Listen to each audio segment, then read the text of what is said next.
Morning, ladies. We're glad to be here today, and we have an interesting panel for you. I have a couple of housekeeping items to get through first before we go around the table, our virtual table, and do introductions.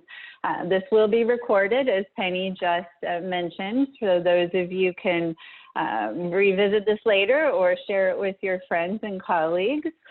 We'd also like you to submit your questions via the Zoom chat. So if you see down here at the bottom of your screen, there's a chat button.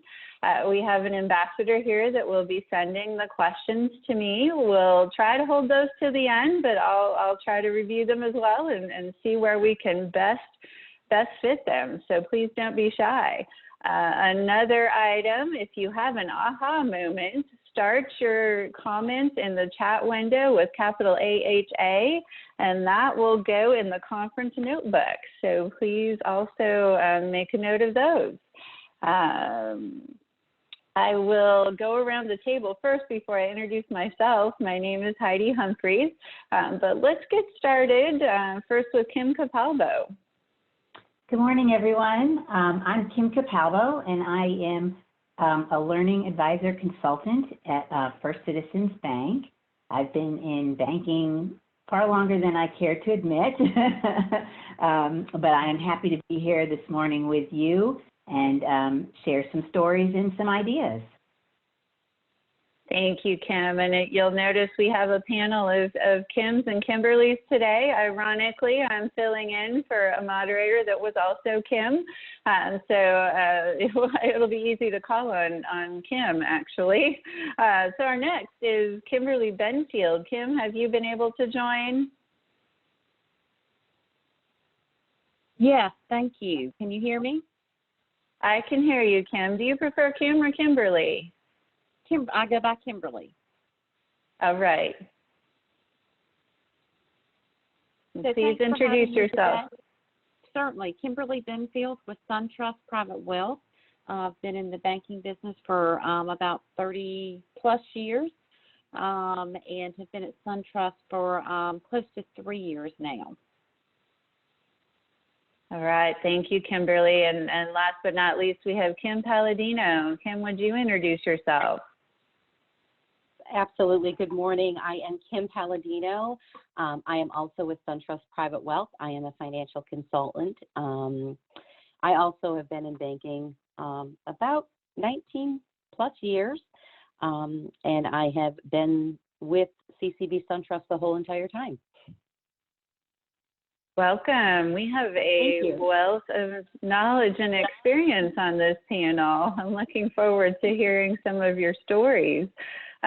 So for the rest of you, I'm Heidi Humphries, and I work for First Citizens Bank here in Raleigh, and I am our Associate Experience Manager in HR. I have a different story about how I got here, and I'll start us off with a small story that speaks to my history in building confidence. So the title of our panel is Women in Financial Confidence. And I think stories are really helpful as we learn from, where we've been, how we got to where we are. I graduated from college back, I'll date myself, it was a recession and Desert Storm 1 was going on. So despite all the accolades that I had in college, there weren't a lot of jobs out there, especially for new hires. And that may sound familiar for some folks that you know. So I moved to Jackson Hole, Wyoming, and got a job with the Forest Service. And I had a degree in communication theory, so I was doing interpretive writing and technical writing for the Forest Service.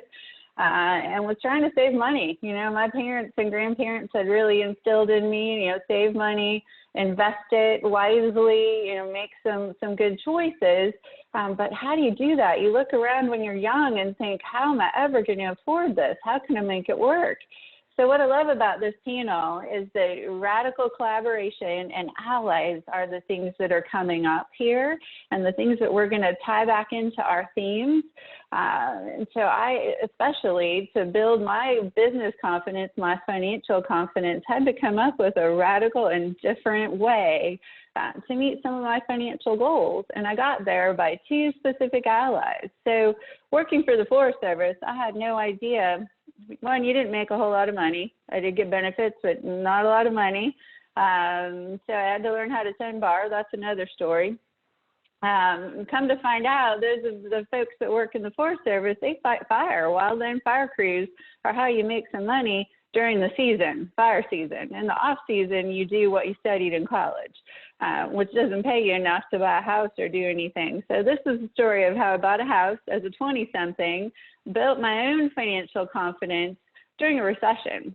So I, first ally number one, radical collaboration with this ally. She said, Heidi, it's the physical fitness piece that a lot of the guys have trouble even passing. You ran cross country in high school. You got this. Go for it. So ally number one, it just took someone to say, you can do this. Consider it. Wasn't on your plan. Certainly wasn't something I would have told you I thought I was going to do, but I did it. Passed the test, passed the academic piece, spent a couple of summers fighting wildland fire. So here comes ally number two, my banker. Went to the bank, talked to him, how am I ever going to afford a house, right? And she sat me down, happened to be a really wonderful woman, and I'll always remember her. And she said, Heidi, a lot of these cowboys come in here, and their trust payments are more than what you're looking at for a house payment. So she gave me the confidence to start building wealth, right? Once you buy your starter home, you know, here I am many years later, won't date myself, and that was the beginning. So, you know, I'd love to hear the rest of your stories on how you came up with different solutions, that radical collaboration, and how you saw your allies, how you spotted them. They're not always where you think they're going to be. I didn't expect our wilderness manager to be my first ally. I didn't expect the banker to be the one that really sat me down almost like a therapist and said, let's walk through this. You can do this. But they did, and they helped me immensely as a 20-something in a recession, still building my own business and financial confidence. So I'm going to start off with our first question for Kim Capalbo. We've got some interesting ones here for you. What if you don't know where to start? Kim, this is for you. How can we take a bird's eye view of our financial situation now and begin planning for the future? I didn't know where to start when I was back in Wyoming in those days. How would you go about that? Do you have a story to tell us? Well, that's a great question, and actually you kind of led into that with your story. There's always a banker. There is a banker out there for everybody that can sit you down and kind of talk through how to start saving that money and investing wisely in your future. Mine actually started with my mom, of all people. She was the banking manager for our family. She handled all of the cash and the funds and checkbook, and she showed me how to do that so that when I was out on my own, I would be able to do that. Also, she instilled in me the idea that if there was something that I really wanted, that I needed to set aside money to get it. So there was a needs and wants conversation that we had. Do you need it or do you want it? So early on, if there was something that I wanted, and at that time the big thing was a 10-speed bicycle, I had to save the money up to help either put towards it or buy it myself. So that's where it started. But for everybody, it's a little bit different. Definitely when you're coming out of school, like you were talking about, there's a lot of things coming at you, and it's very overwhelming. But once you get that first job, the best advice I have, and this is what I started doing, was set it up so that a little bit of your money comes out of your paycheck every month before you even get it, so you don't even know that you're missing it. And you start setting that aside, and that kind of starts building that savings that you need to be able to get the things that you need or get the things that you want. And then definitely find somebody at a bank that you feel comfortable with, and have that conversation. I know Kim and Kim are both in the private wealth area, so I'm sure they've got some good stories to tell too, but that's the best place to go is to some of your wealth management associates that can guide you down what's the right path for you based on your risk level, based on where you are at this point in time in your life and where you want to be 10, 15, 20 years down the road. That's great, Kim. It reminds me of my grandfather who always said, pay yourself first. And I still hear him in my ears when it comes to deciding how much to save each time. We look at our 401ks, we look at investments. He was an ally. He definitely helped me as well. It sounds like your mom was your first ally there too. Mm-hmm. And looking at our wealth partners, so Kimberly, I have a question for you. I think this one is something that a lot of us, if we haven't seen it yet, will sometime near in our future.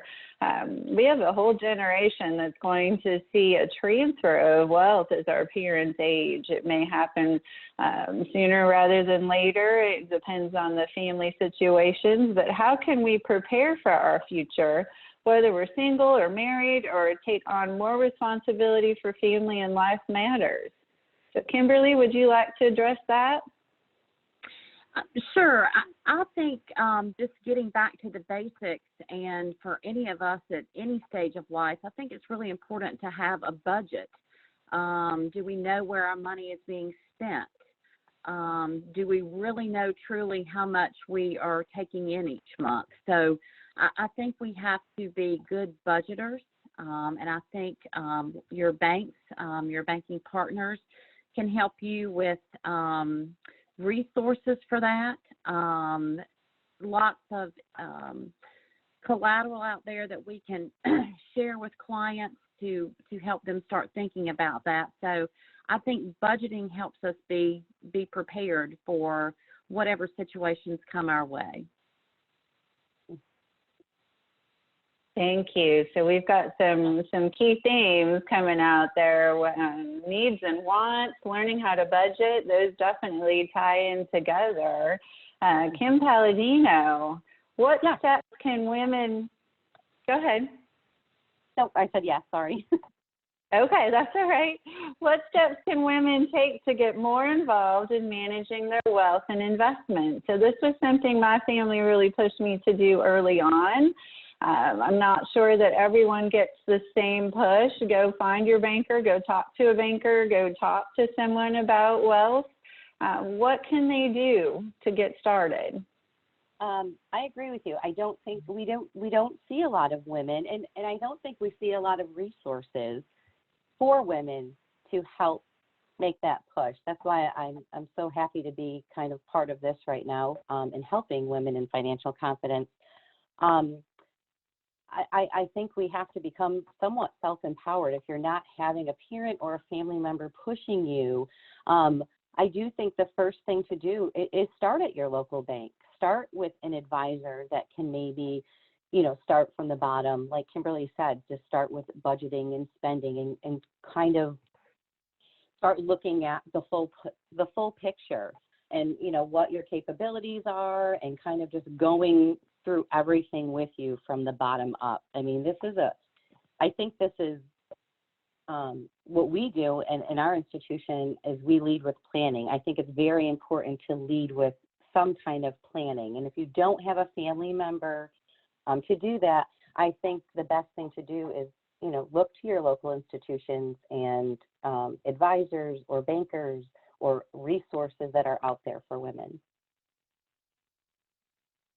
I agree. Thank you so much, Kim. And that reminds me of a story. I would say don't be afraid to ask the questions. Don't be afraid to reach out and look for those allies. Very early on, I went into a wealth advisor's office and said, hey, can we talk? I was in Washington State, long ways away from my family.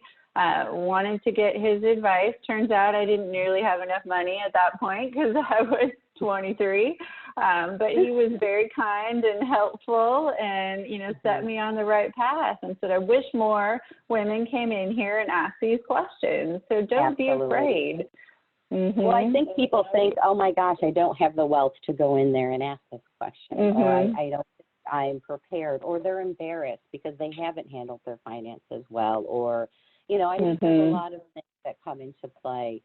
And kind of going back to the transfer of wealth, also having conversations with your parents now. Absolutely. And maybe meeting with their advisor now. We try to do that a lot, and it's really hard because nobody wants to have these conversations. Money's sort of taboo. You know what I mean?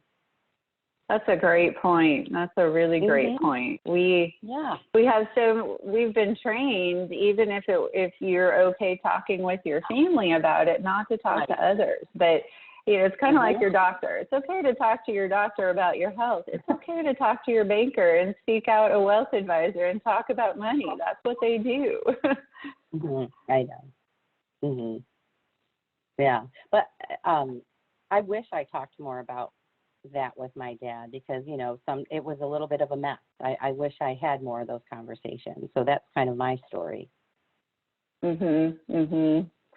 if you haven't taken, I think you're a good one to ask this then. And I was in a similar situation. If you didn't have extensive wealth conversations with your parent, grandparent prior to their passing, what can you do to help sort that out?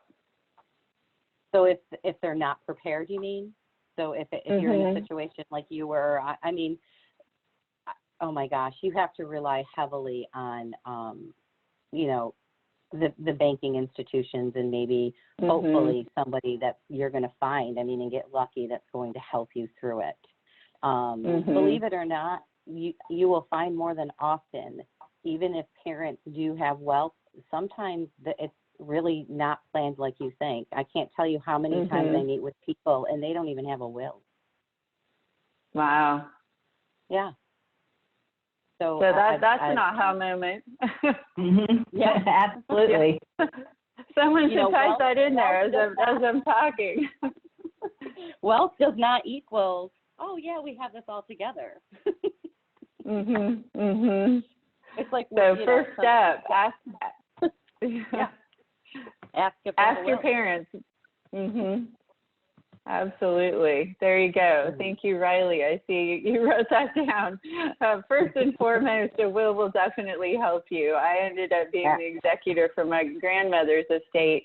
And even if she had a will, they were very organized. It's the same grandfather that said, pay yourself first.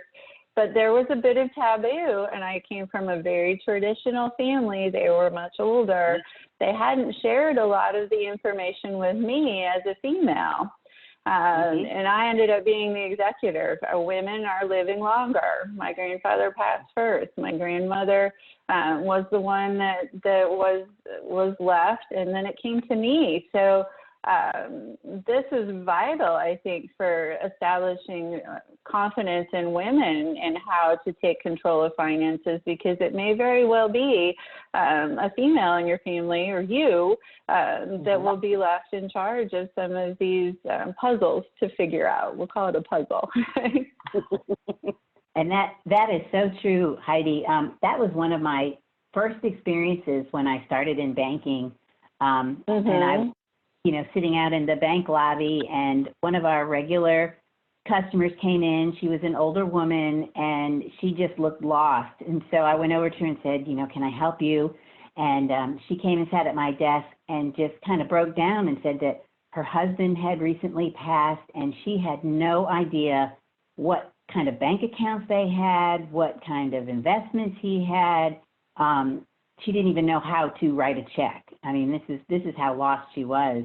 So I sat there with her, and we walked through what accounts they had, and then I got her in touch with our investment folks to talk through what investments he had. But it took a team of us, but we got her through it. But that really opened my eyes, at an early age, 21, 22, and you're sitting there seeing this poor woman who had no clue, and that was one of my defining moments that said, I'm not going to let that happen to me.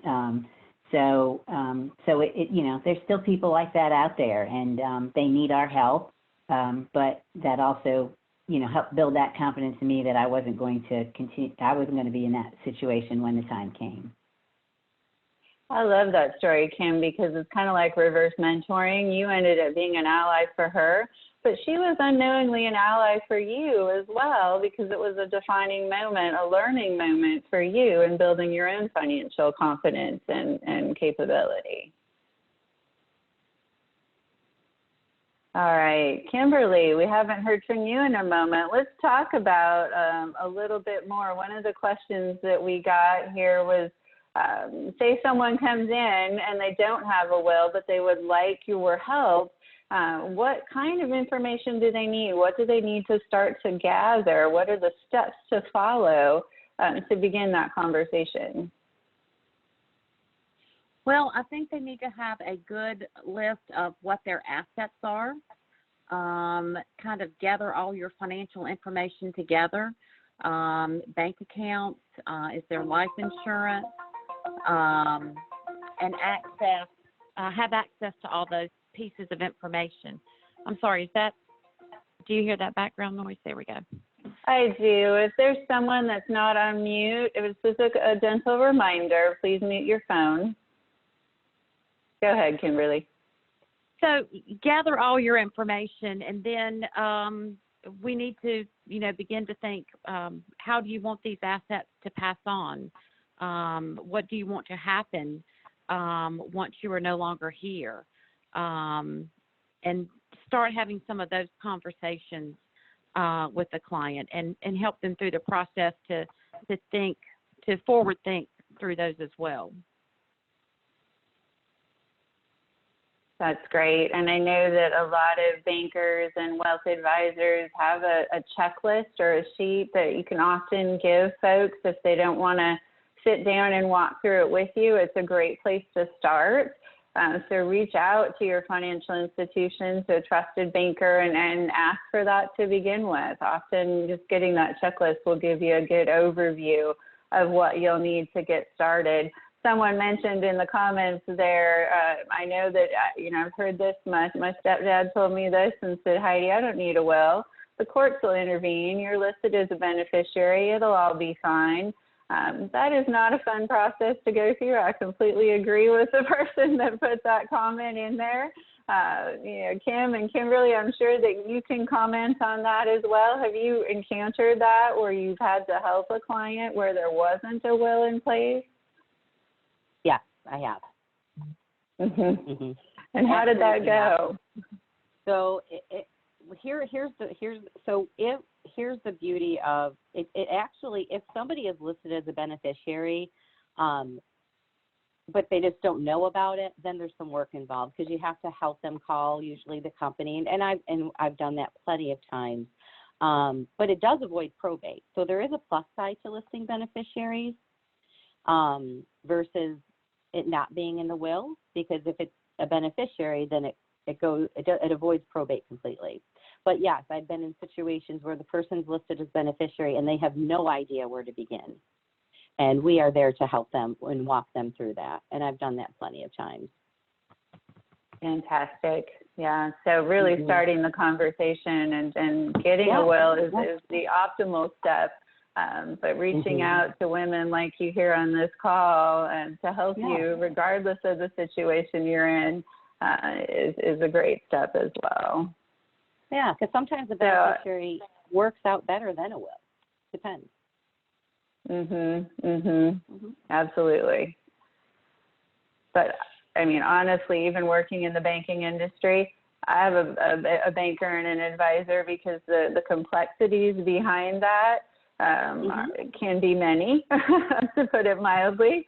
So even if you think you might know what the best situation is, I can't emphasize enough the importance of having a fresh set of eyes on your own situation. So I'm seeing a lot of questions about single women too. Can one of you address a story, or how, even as a single person, how do we promote this confidence and empowering women to take control of their own financial lives?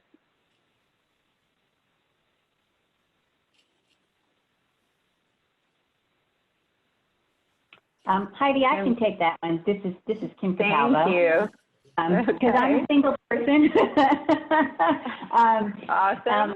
Yeah. And so, I mean, it's a great question. And a lot of people don't think about that. But being a single person, it's really you. There's only you to depend on. There's not a fallback. So, if you've got husband or a partner or somebody that, you know, can also help support the needs that you have or the future that you're going to have. It's really you. So thinking about, again, stepping back and thinking about where is it that you want to be, where do you want to go, what do you want for your future, and how do you get there? Mm-hmm. As far as doing a will, yes, even a single person needs to have a will, because as we've talked about earlier, it'll if you don't, then it'll fall into the state, and you know, even if you don't have a lot of wealth or a lot of things, you still don't want it to fall that way if you've still got some family members, parents, or you know, siblings. So I've got a will in place. I've got my brother's children listed as the beneficiaries of whatever I have, so that it will go to them, because I figure they're going to need it, and it'll help my brother and his wife support them through their lives. So even single people should have wills, and even if you don't have a lot to put in it, it's something, and it's yours. So you want to make sure that the people that you care about can benefit from it when you're not there anymore. That's a great point, and never assume that a family member understood or read your mind about what you might want. The only way to make sure that you have that outlined is to put it in writing and put it in a will. So, you know, one thing that to me I found, just simply by listing assets, by getting organized, by going through the checklist to go through the process of creating a will, that's empowering too. That gives you a view in one place. Wow, I've done more than I thought I did, right? There's more here. So even if anything else that you take away from this panel, reach out to one of these women, have them walk you through what are the steps I need to take just to take stock of what I have and look at that. So I think this is a great time to talk about allies and stories of allies. Kim Palladino, I'd love to hear a story about an ally earlier in your career and how that individual empowered you. So I actually started on the banking side, which was interesting, and how I crossed over. And I always wanted to be on the financial consulting side and planning side. And I always felt, oh my gosh, you know, as a woman, for me, maybe not all, I'm speaking for myself, I always felt that I had to, you know, work so hard to prove myself. And I met an ally who happened to be a male, which was really interesting to me, and became a huge mentor through my whole career. But one of the things he said to me as a woman, and it's with me to this day, and you know, he said, if that's something you want, you know, has anybody said no to you? And I said, no. He goes, then why are you saying no to yourself? And that stuck with me forever. So he kind of took me aside. It was like you, Heidi, and he was like, you know, you can do this.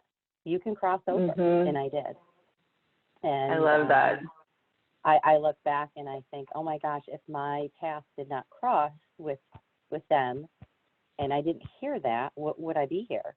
So yeah, mm-hmm. I had a little push as well, and they were right. Mm-hmm. I really love that story. Yeah, thank you.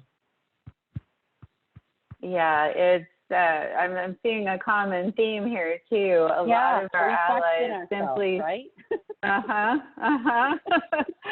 a lot of our allies, yeah, they simply had to say, you can do this, you can cross over, you can pass that test. You can, yeah. Uh-huh. Sometimes we all need to hear that. Yeah. Great. Kimberly, how about you? Do you have an ally story, someone that helped empower you?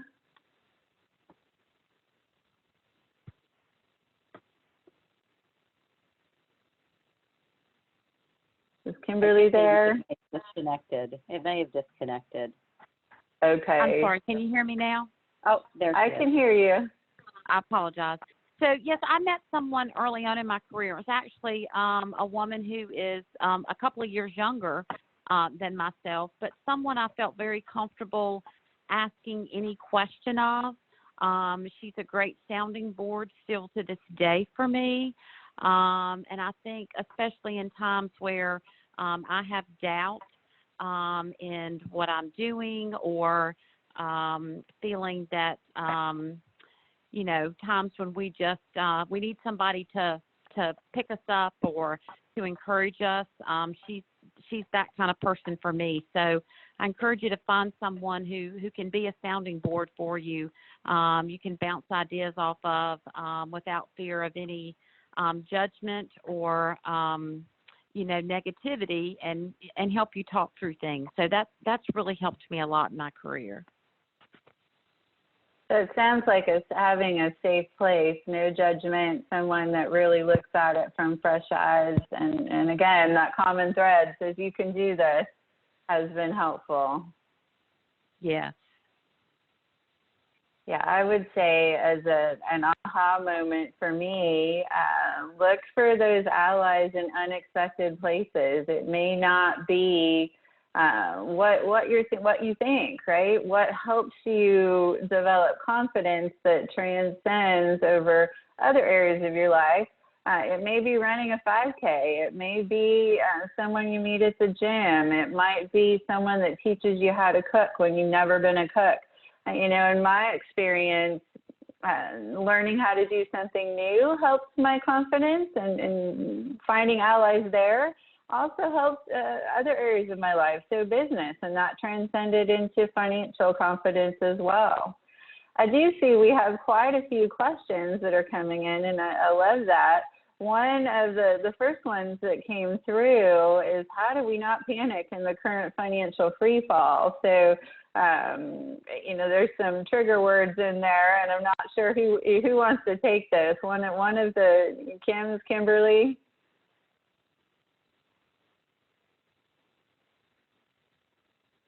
I think hearing from someone in wealth will be impactful. I can take that. This is Kim Palladino. Thank you, Kim. So, absolutely. I think this is a scary time. I mean, there's no question about it. I don't think any of us have seen this or experienced this in our lifetime.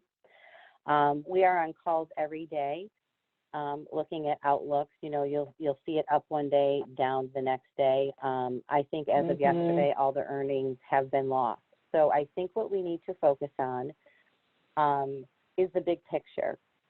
I think we have to be careful to get caught up in the media, because it does sometimes make it worse. And we have to look at, everyone is at a different stage in their life. So every conversation is going to be different. I think this too shall pass. We are confident it will pass. It did start out with not having to be an underlying credit or infrastructure issue. It is a virus, but as it continues,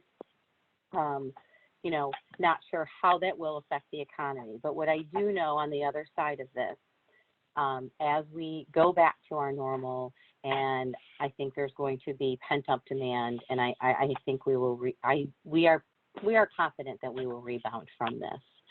But I would just try to remain positive. We have seen volatility, maybe not to this degree, but it does happen, and I do truly believe that we will rebound from this. But just be careful. Be careful what you're listening to. I think that a lot of times people can get caught up in that and maybe not look at the big picture. If you have time and you have, looking at your big picture and you have 10 or 15 years, I mean, things look different. If you're getting ready for retirement, you may be having a different conversation, but this is the time to reach out to your advisors. Your advisors should be reaching out to you and having these conversations with you. Yes, it is a very busy time. So if you haven't heard from your advisor, reach out to them, absolutely. And if someone typed in the window here, don't feed yourself a bad media diet. I've been looking at some of the trends. If we go back through the history of the stock market, that's interesting. Everyone is going to have their own interpretation of that. So arm yourself with the facts first. And that will help you sift through some of the information, and your advisor or your banker can help you with getting the facts. Yeah. One of the analysts said, you know, don't touch your face. People are saying that. Well, don't touch your portfolio right now. Yeah, I like that. I like that. Yep. I have not looked at my 401k since this all started, and I think that's probably Neither a good thing. I have not looked, and I will not look. I'm not looking. Yes. Yeah. See, and so that's great advice, ladies. Everyone here on the call, you're talking to people in the industry, and nope, I have not been into my portfolio. Neither have these advisors. Now is not the time to look. Don't panic. All right. Yeah, arming yourself with historical trends, looking at analyses, having those discussions, so much more valuable than trying to listen to the news, because those are all people that are trying to interpret those facts. Absolutely. Yeah. All right. Here's another good question. What particular resources do you recommend for investing? There are a number of new apps that claim to both educate and empower: Acorns, Robinhood, etc. Some are specifically for women. Ellevest. Any thoughts? Who would like to take that?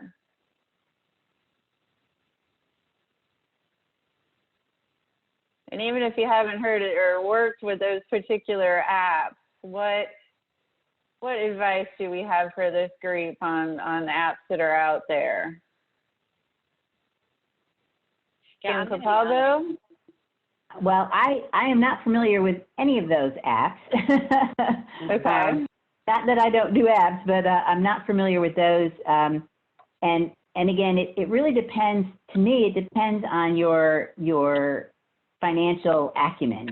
If you understand things, then the apps are probably a good way to get more information and advice on the on investing. But me, I'm old school. You really need to go in and talk to somebody to get educated on the information and spend the time asking those questions, because it's very hard to get that information through an app, as opposed to talking with somebody who's been doing it. Yeah, I think you're right. I think if you're savvy, these apps are good. But if you're not and you don't know your way around, like stocks, options, ETFs, then it's probably not a good idea. Yeah, I think that's powerful. And, I'm an app person. I haven't used those particular apps, but I do most of my banking through digital. And I came from the tech world, so I'm fully aligned in the digital space. However, I would always start with that personal relationship. And here's a what if. What if you go in, simply have that initial conversation with an advisor? Perhaps it's not something that you end up professionally using that institution. That may become one of your allies. It may become a friend. It may be someone that supports you simply as an ally in the future. So I don't believe that that's ever wasted time. Let's not ever be afraid to have the actual conversation before you rely on a fully digital world for your finances. And I will say I haven't used those particular apps, but I'm 100% digital, and I still go in and have some conversations. So don't discount the old school and mixing some of those two. Mm-hmm.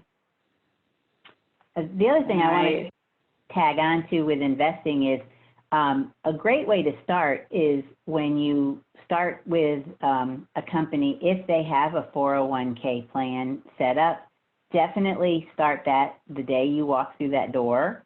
And if they do any kind of matches for you, you put in the percentage that they will match to the fullest amount so that you're getting benefit from that. And then they manage that account for you. So you really don't have to have the know-all of what's going on.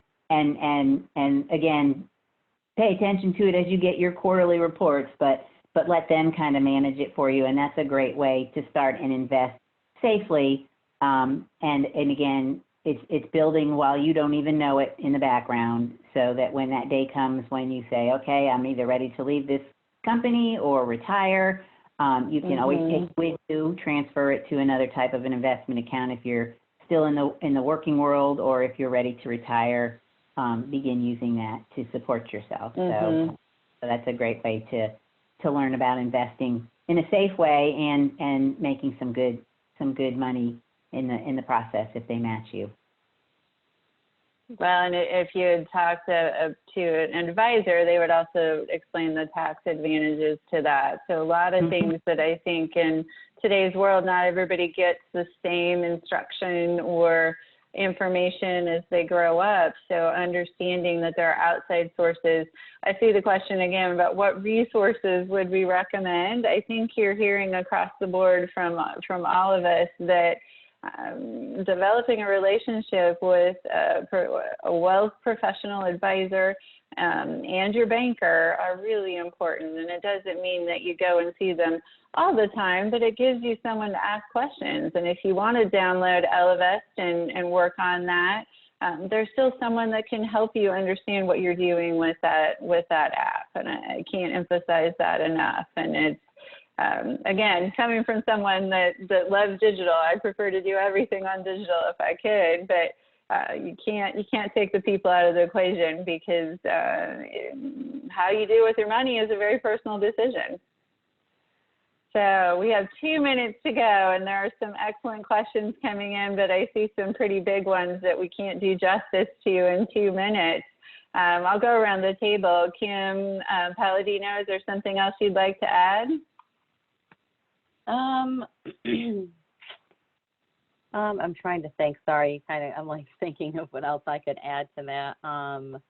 No, I mean, I think, right, in 2 minutes, it's really hard to cover all of that. I just think being, just empowering yourself, being, self-sufficient enough. If you don't have people, know that there are other women out there that have started where you have been, and just ask. I mean, just ask. You have to start somewhere.